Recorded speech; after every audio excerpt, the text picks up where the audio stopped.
TV, fiscal, pa-discuss na din ng ibig sabihin ng plea bargaining agreement. Thanks. Okay. Yung plea bargaining agreement po is an agreement between the prosecutor and the defense, no?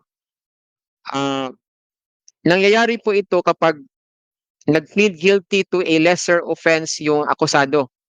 Karamihan sa reason ng plea bargaining is from a higher crime, plead guilty to a lesser crime yung akusado para maka-avail po siya ng probation. So, he will be pleading guilty to a lesser offense which will be agreed upon by the prosecutor and the offended party, yung complainant.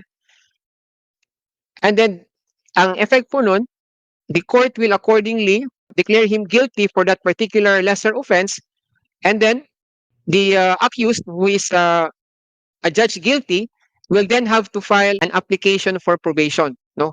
So usually po, as I said, ang plea bargaining is for purposes of the accused availing probation.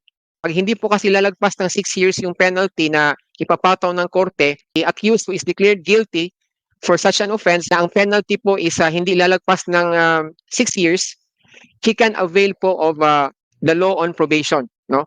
He will still be declared guilty but hindi na siya kailangang ilagay sa preso, no? Convicted siya but he doesn't have to serve time in jail.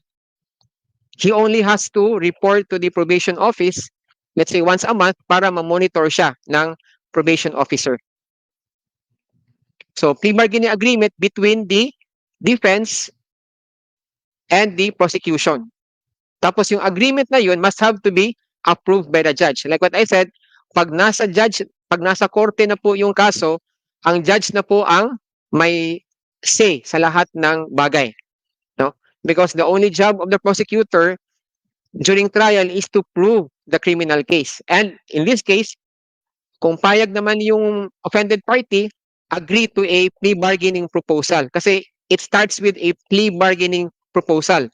Sino ba yung mag-propose? Yung accused through the defense counsel.